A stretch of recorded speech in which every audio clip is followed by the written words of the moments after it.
Players kind of echo silent tape of late. I'm wondering what you make of that, and what does it do for a team when you have leaders like DeMario and Cam kind of echo your message, but you use that phrase a lot.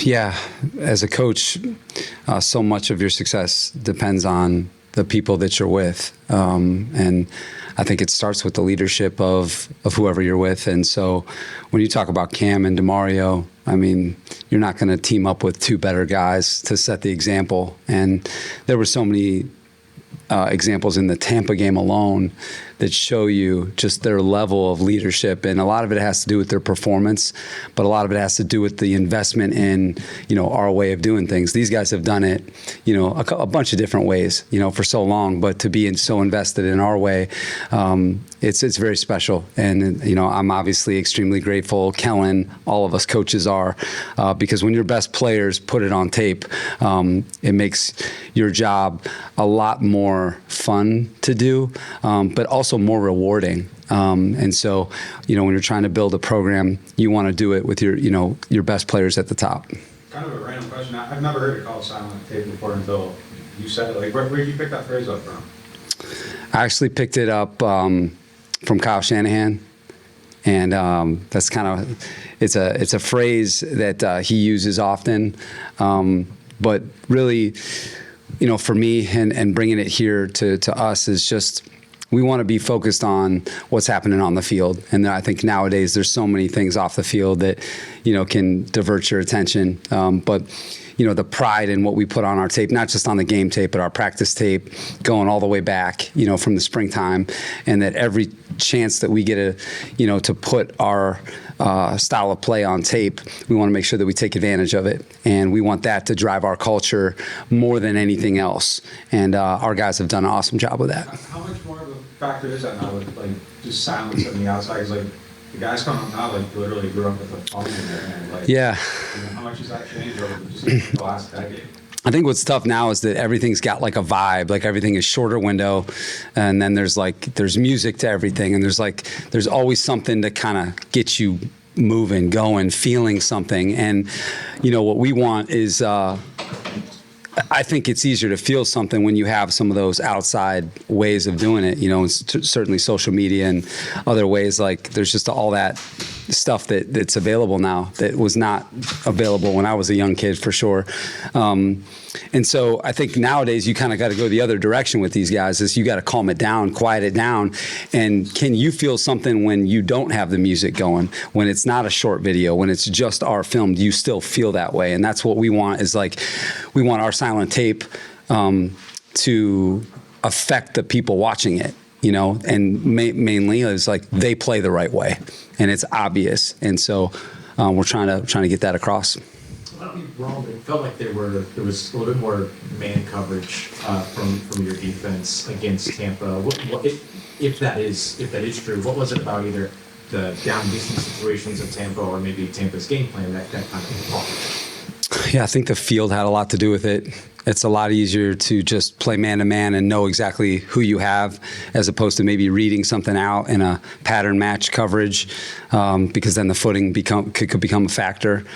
So we were trying to, get our guys connected. And once I started to feel the game, that our guys were connected, that we were challenging, but still giving the body presence that, we kind of believe in, I felt like it was a good change of pace in that game. And then our guys, once they got in rhythm, it just seemed like the direction to go in the game. It sounds like there's a lot of buy-in, especially this late in the season. How, when you're trying to install a philosophy and install a scheme and everything like that, and you're not getting the results early, and the team's 1-8, have you learned over time to be like, don't try to just put a quick Band-Aid on it, we're installing something for the long term, and it's going to play out in month 3, month 4. I mean, is that something you've had to wrestle with, or? Yeah, I think you're always challenged to keep your message fresh, but also truthful. And I think what we were able to do on defense was be able to say, hey, our record is this. but this is where our defense is ranked, in terms of how we've played against some of the premium people. This is where our improvement has been from game one to, let's say, last week, and just showing them, hey, here are the facts about how we're playing, and here's where we can go. Here's the opportunities that are in front of us. And so I think the more experience I get, you got to make it about these guys and their goals, whether it's our unit goals or their individual goals. And I think that hopefully what we've been able to show during the season is that each individual has improved and has made real progress within their game. And then, within our unit, that we've made big progress, and hey, here are still the goals out there in front of us that we can go reach. So I think you have to do that in the business of football now, especially during a tough season. And then hopefully they also see the team improving as well, and we try to point that out too. Hey, offensively, special teams, look at the way that we're practicing. You point that out too, and hopefully it can, lead you to what you guys are hopefully seeing here down the stretch.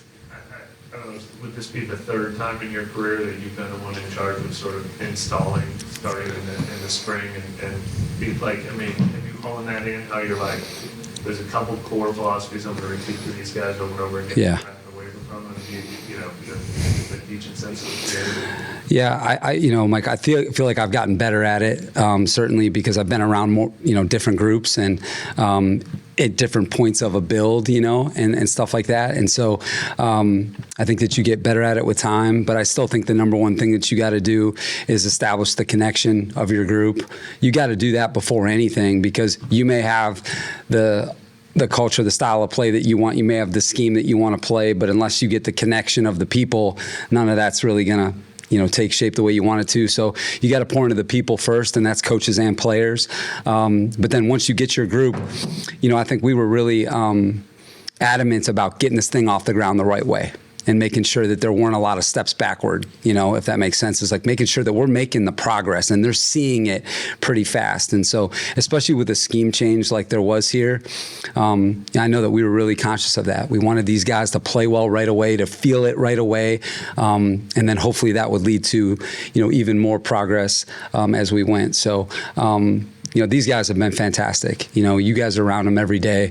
We were very fortunate with this group, and Mickey and Jeff and Kai and Randy, Mike Parents and this group of guys, Kellen, they're wired the right way. And when you got a group that's wired the right way, you will see the improvement. And, I love coaching this group. I know one obvious point where that happened, just from talking to guys after this last Tampa game, was the first Tampa game, and those goal line stands, you ready to win that game. Yeah. Are there any others that may have happened during the losses that were a big turning point? Yeah, I think, the way that we defended some of the quarterbacks in this league that are MVP candidates, and I think the way that we played some of them, and, some of the runners or some of the wideouts, I think the way that we played in some adverse situations, like in Chicago, that wasn't a game that went great for us. But man, the way that we hung in there and just, gave ourselves a chance to compete in that game. And obviously they're having a special year. So I think that they've been able to see that and feel it based on how other people are playing.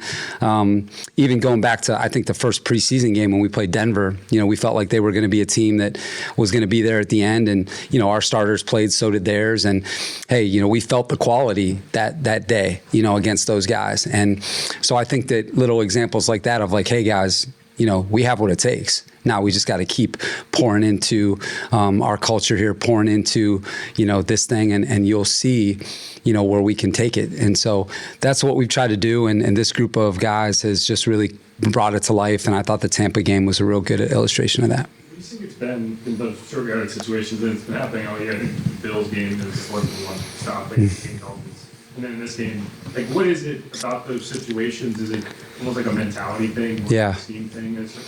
Definitely a mentality. We try to pride ourselves in don't skip any steps in the plan. We cover short yardage goal line just like we do 1st and 10 up the field, just like we do 3rd down or the red area. Like, we pour into that space, and we're just as detailed in short yardage goal line as we are anything else. And the one thing that I challenge the guys with is, guys, anytime you're in one of those situations, something's at stake. right? Whether it's a first down, whether it's a turnover on downs that leads to big field position or momentum, or if it's just points down in the, obviously in their tight like it's been a couple times. So when there's something at stake and your back's against the wall like that, I think you really reveal who you are, and I feel like you got to challenge people that way. And I think our guys are just, they're up for it. They've done it all year. And again, the only way you're going to be good in those situations is if you have guys who are wired the right way, who have the appetite for that type of challenge. And I think our guys have stood tall all season. Alontae Taylor has been very good against the Panthers in his career. As a coach, does that happen frequently, where you recognize a player is really good against a certain team?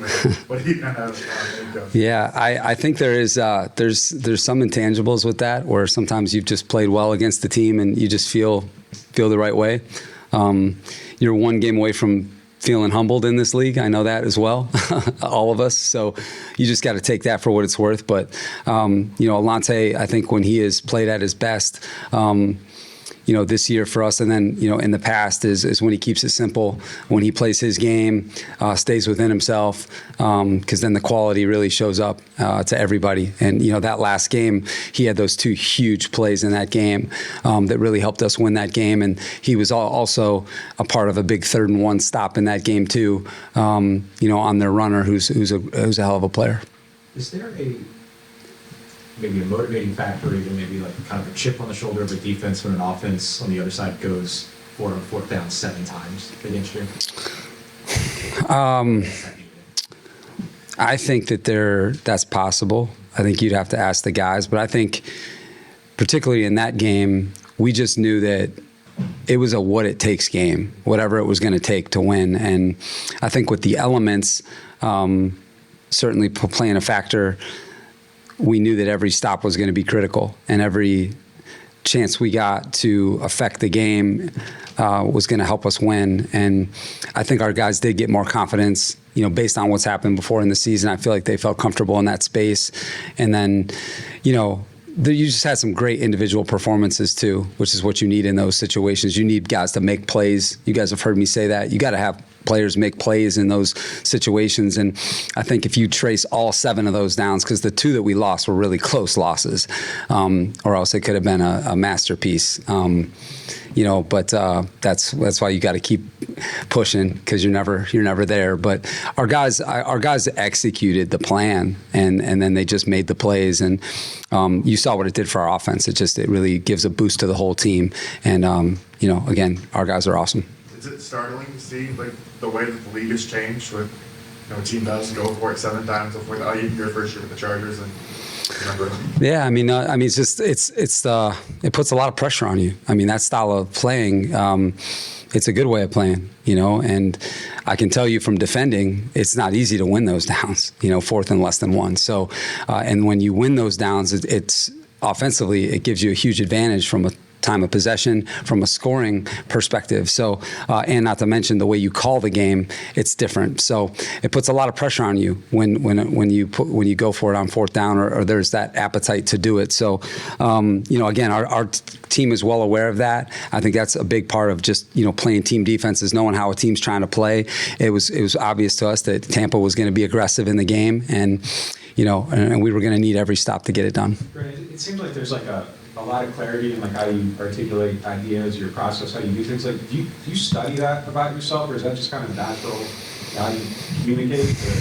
Or is there something that you figured out about how to do that to make sure information is passed digestibly? I'm a son of a 6th grade English teacher and a high school coach.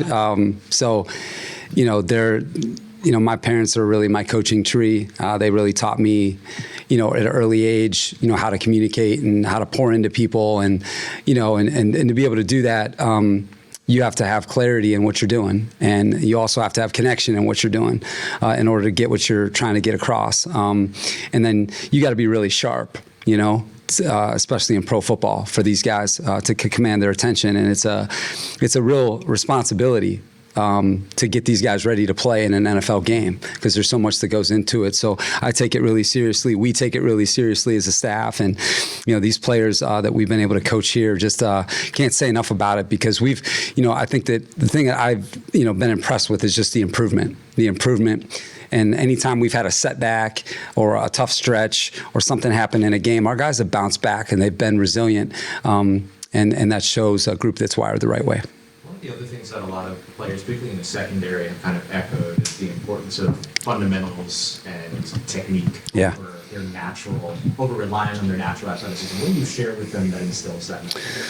Man, a lot of love letters, which are basically like me sending them videos all throughout the day and night of just showing them why things are important, and not missing a chance to teach them why what we do or why we think the way that we play is going to help them, or why something that they've done. You know, maybe it's Kool-Aid from, training camp when we were really working on cushion race, and hey, here was an electric clip of you doing it. I know that this was 4 months ago, but hey, like, don't forget like all that work that we've put in. Okay, here was that perfect pace that you had. And I think, now we try to connect as much as we can to get them to focus on technique. That's what players really want, is help me know how to do this, instead of like what to do, tell me how to do it. And so we really try to focus on fundamentals. And in the secondary, to me, it is a very technique-oriented position, especially at corner. And so we try to pour into that. And again, that's part of playing the right way. How many of those love letters would you say you've sent per day? Man, it depends on the week. It depends on how much time. But I mean, I think our coaching staff deserves so much credit here because they're all great teachers.